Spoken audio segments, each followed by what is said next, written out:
नमस्कार दोस्तों, आज हम बात कर रहे हैं यूट्रस के अंदर ओवरग्रोथ हो जाना या यूट्रस का फाइब्रॉइड कंडीशन में आ जाना, यानी कि फाइब्रॉइड यूट्रस। यूट्रस में जब फाइब्रॉइड हो जाता है तो कॉमन सी बात है कि डॉक्टर की ये लैंग्वेज होती है कि आपकी यूएसजी के अंदर जो है गांठ बन चुकी है, यानी कि यूट्रस के अंदर यूएसजी में गांठ आ रही है और वो गांठ बहुत बड़ी है या मल्टीपल लेवल में है, बहुत सारी है। तो पेशेंट का कहीं ना कहीं जो है वो एक फियर या डर बन जाता है कि यार अब क्या होगा, गांठ बन चुकी है तो या तो ऑपरेट होगा, क्योंकि गांठ तो बिना ऑपरेशन के निकलती नहीं है। एक कॉमन सी जो लोगों के अंदर सोच है, लेकिन यहाँ घबराने वाली बात नहीं है, क्योंकि यूट्रस के अंदर फाइब्रॉइड होना कॉमन है और उसके साइन एंड सिम्टम क्या है और विदाउट एनी सर्जरी हम उस यूट्रस की फाइब्रॉइड को कैसे रिमूव कर सकते हैं। साथ ही साथ हम यूट्रस को इतना कैपेबल और बूस्ट एनर्जी के साथ बूस्ट कर सकते हैं कि वो अपने आप को हेल्दी पोजीशन में लाए और बेबी को कंसीव करने के लिए वो तैयार हो। क्योंकि बहुत सी बार ये देखा गया है कि यूट्रस के अंदर फाइब्रॉइड तो रिमूव कर देते हैं, लेकिन फिर भी कम से कम 6 से 8 महीने, 9 महीने और साल भर तक जो है मदर कंसीव नहीं कर पाती है। और उन्हें यही कहा जाता है कि आपके अंदर फाइब्रॉइड था, हमने ऑपरेट करके तो निकाल दिया उस फाइब्रॉइड को या हमने मेडिसिन से ट्रीट कर दिया, लेकिन फिर भी अब आप कंसीव नहीं कर पा रहे हैं, क्योंकि आपके गर्भाशय में इतना कैपेबल नहीं है, उसमें इतनी पावर नहीं है कि वो बच्चे को होल्ड कर सके। तो यहाँ घबराने वाली बात नहीं है दोस्तों, क्योंकि होम्योपैथी के अंदर ऑलरेडी ऐसी काफ़ी मेडिसिन हैं जो आपके यूट्रन फाइब्रॉइड की कंडीशन, उसकी गांठों को रिमूव करेगी, साथ ही साथ आपके ऑल ओवर रिप्रोडक्टिव सिस्टम को इतना बूस्ट करेगी, इतनी पावर देगी कि वो अपने आप को हील करे और आने वाले एम्ब्रियो और बेबी को कंसीव करने के लिए तैयार रहे, हेल्दी लाइफ के लिए, और बेबी को भी अच्छे से हेल्दी जीवन दे सके। तो दोस्तों, अगर आप चैनल पर नए हैं और खास होम्योपैथिक मेडिसिन के बारे में जानना चाहते हैं तो प्लीज़ चैनल को लाइक कीजिए, सब्सक्राइब कीजिए और बेल आइकन को दबाना मत भूलिएगा, क्योंकि हमारा नोटिफिकेशन आप तक आता रहे। नमस्कार दोस्तों, मैं हूं डॉक्टर अभिषेक, आपका एक बार फिर से स्वागत करता हूं अपने होम्योपैथिक यूट्यूब चैनल पे। दोस्तों, आज हम बात कर रहे हैं यूट्राइन फाइब्रॉइड, यूट्रस के अंदर जो ओवरग्रोथ हो जाती है, फाइब्रॉइड बन जाता है, इसका पता कैसे चलता है। तो इसका साइन एंड सिम्टम्स जो होंगे, यहाँ सिम्टम्स दिखाई देंगे हैवी ब्लीडिंग के, यानी कि ब्लीडिंग जो होगी वो बहुत ज़्यादा होगी, साथ ही साथ डार्क क्लॉटेड स्पॉट आपको निकलते हुए दिखाई देंगे। ब्लीडिंग के अंदर आपको डार्क क्लॉटेड स्पॉट दिखाई देंगे। एक इसकी जो ब्लीडिंग है मेंस्ट्रुअल साइकिल की, वो लॉन्गर देन नॉर्मल, जो सामान्य जो आपको साइकिल चलती थी उससे लंबी साइकिल चलेगी। पेल्विक रीजन में दर्द रहेगा, यानी कि आपको कमर के पीछे वाले हिस्से में दर्द रहेगा, या लोअर एब्डोमिनल पेन, आगे की तरफ जो है एब्डोमिन में लोअर रीजन में आपको पेन दिखाई देगा। पेन ड्यूरिंग इंटरकोर्स, जब भी इंटरकोर्स आप सेक्सुअल एक्टिविटी के लिए जाएंगे तो आपको ड्यूरिंग इंटरकोर्स पेन रहेगा, क्योंकि यूट्राइन ग्रोथ जो हुई है, जो ट्यूमर बने हैं, तो वहाँ अगर वो सर्विक्स की तरफ है, जो बच्चेदानी का मुंह होता है उस तरफ अगर है, तो आपको दर्द का सामना करना पड़ सकता है। और ये जो सारी सिम्टम्स, साइन एंड सिम्टम्स हैं, ये कहीं ना कहीं हमें इनफर्टिलिटी की तरफ लेके जाते हैं, क्योंकि इस एक गर्भाशय जो है वो एक नवजात के लिए एक बहुत ही अच्छा घर होता है उसका। तो वहाँ अगर फाइब्रॉइड ग्रोथ हो चुकी है, वहाँ कोई ऐसा ट्यूमर लाइक ग्रोथ हो चुकी है, तो वहाँ बच्चा नहीं ठहरेगा। तो यहाँ हम उस खास होम्योपैथिक मेडिसिन की बात करेंगे जो इस यूट्रस को, बच्चे के घर को बहुत ही अच्छा बनाने, उसे हेल्दी बनाने और उसको पावर बूस्ट करने का काम करेगी, ताकि वहाँ एक अच्छी हेल्दी कंसीविंग लाइफ को जी सके फीमेल और एक हेल्दी बेबी को जन्म दे सके। तो दोस्तों, तीसरा पॉइंट जो आता है साइन एंड सिम्टम में, वो फ्रिक्वेंट यूरिनेशन। फीमेल को जो है, जिस भी फीमेल को यूट्राइन फाइब्रॉइड है, तो वहाँ फ्रिक्वेंट यूरिनेशन की कंप्लेन रहेगी। वो इसलिए रहेगी क्योंकि जब ब्लैडर के ऊपर ही यूट्रस सिचुएटेड रहता है, और यूट्रस के अंदर ओवरग्रोथ अगर हो जाए और उस प्रेशर की वजह से ब्लैडर जो होता है वो कंप्रेस होता है, और कंप्रेस होगा तो थोड़ा बहुत भी अगर यूरिन ब्लैडर के अंदर है तो बार बार जाने की इच्छा फीमेल को होगी और वो फ्रिक्वेंट यूरिनेशन की कंप्लेन रहेगी। साथ ही साथ कॉन्स्टिपेशन भी रहता है, यानी कि कब्ज रहेगी, और ये 2 से 3 दिन तक बनी हुई रहेगी। तो ये वो साइन एंड सिम्टम्स थे जिनसे हम ये पता कर सकते हैं कि अब हमें डॉक्टर के पास जाना चाहिए और यूएसजी करवानी चाहिए, सोनोग्राफी लोअर एब्डोमेन की, ताकि हमें ये पता लग सके कि क्यों हमारे लोअर बैक में पेन हो रहा है, या क्यों हमें ब्लीडिंग हैवी हो रही है और उसके साथ डार्क क्लॉट स्पॉट निकल रहे हैं। तो ये हम पता कर सकते हैं कि ये गांठ बन चुकी है यूट्रस के अंदर।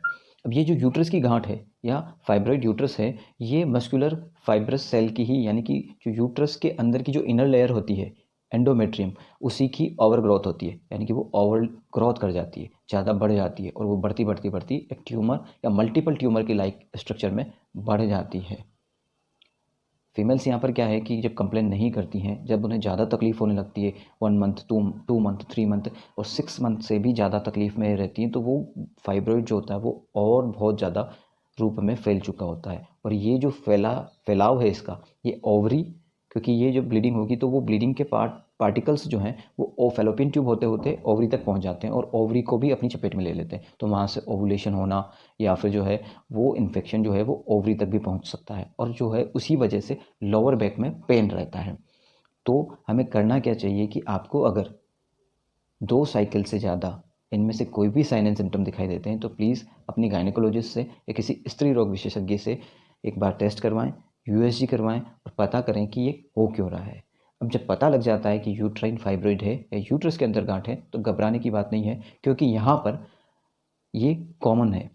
कोई ना कोई इन्फेक्शन की वजह से, जेनेटिकल फैक्टर की वजह से और हार्मोनल इम्बैलेंस की वजह से इनका होना नॉर्मल है। अगर एस्ट्रोजन और प्रोजेस्टेरोन दोनों ही हार्मोन जो हैं वो बैलेंस में नहीं हो रहे हैं, और वो आजकल क्यों हो रहा है, जेनेटिकल फैक्टर से भी ज़्यादा इम्पोर्टेंट वो है हमारी लाइफस्टाइल। हमारा जीवन जो है, जीने का तरीका जो है वो बहुत जल्दी से बदल रहा है, और हमारा फूड, इन दोनों पे ही ऑल ओवर डिजीज़ जो है वो आज की मायने रखती हैं। जेनेटिक्स अपना रोल प्ले करती हैं, लेकिन जेनेटिक्स को हम मात दे सकते हैं हमारी लाइफस्टाइल से, हमारे जीवन जीने के तरीके से, हमारे फूड से।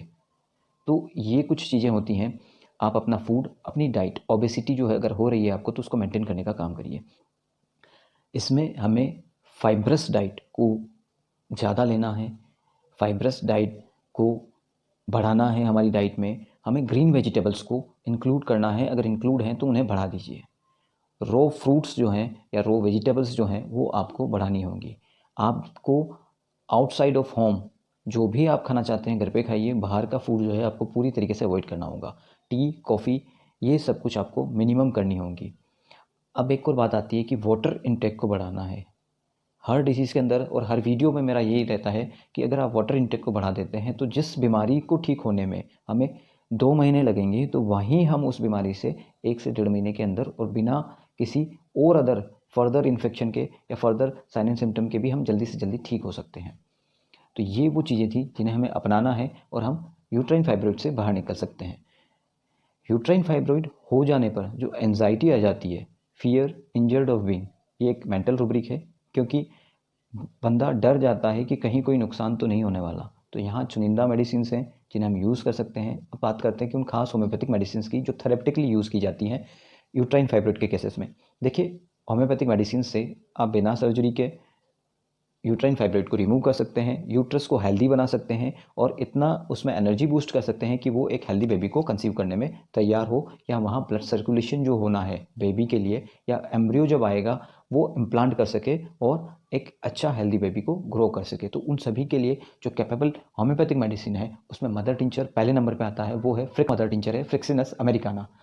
दोस्तों, फ्रिक्सिनस अमेरिकाना मदर टिंचर का बेसिक रोल यही है कि वो overgrowth in endometrium of uterus को रिमूव करता है। उसको जो ओवरग्रोथ हो रही है लेयर की, उसको मेंटेन करने का काम करता है, और साथ ही साथ वहाँ ब्लड सर्कुलेशन बढ़ाएगा और प्रॉपर वे में उसकी एंडोमेट्रियम को मेंटेन करेगा। अमेरिकाना क्यू आपके यूट्रस को हेल्दी भी बनाएगा और आपको इससे 3 से 4 महीने तक यूज़ करना है। 20 ड्रॉप्स दिन में 3 बार यूज़ कर सकते हैं आप, आधा कप गुनगुना पानी में। ये वो मदर टिंचर था जो बिना किसी साइड इफ़ेक्ट के आपकी यूट्रस को हेल्दी बनाएगा। दूसरी एक और ख़ास मेडिसिन है थूजा। थूजा 200 के अंदर हमें यूज़ करनी है, और थूजा 200 में इसलिए यूज़ करनी है क्योंकि यहाँ पर भी स्किन ओवरग्रोथ देखने को मिलती है और फीमेल के अंदर एक्सेसिव हैवी ब्लीडिंग और साथ ही साथ लोअर एब्डोमेन में पेन। तो ये साइन एंड सिम्टम है थूजा 200 के। थूजा 200 दिन में 2 बार आप ले सकते हैं, लेकिन फ्रिक्सिनस अमेरिकाना को कंटिन्यू करना है 3 से 4 महीने तक, जब तक आपके सारे साइन एंड सिम्टम ना चले जाएं और आपकी यूएसजी नॉर्मल ना आ जाए। दोस्तों, तीसरी मेडिसिन है कैलकेरिया कार्ब 200। कैलकेरिया कार्ब 200 का भी यही वर्क है कि वो आपके ऑल ओवर द बॉडी में जो भी फैट डिपोजिशन है या आपकी ऑल ओवर बॉडी में जो भी इरेगुलरिटी आ रही है तो उन्हें वो मेंटेन करने का काम करती है और आपके मेंसेस को मेंटेन करने का काम करती है। दोस्तों, अगर आप अपने चैनल पर नए हैं तो प्लीज़ चैनल को सब्सक्राइब कीजिए, लाइक कीजिए, ज़्यादा से ज़्यादा लोगों तक शेयर कीजिएगा। Thank you.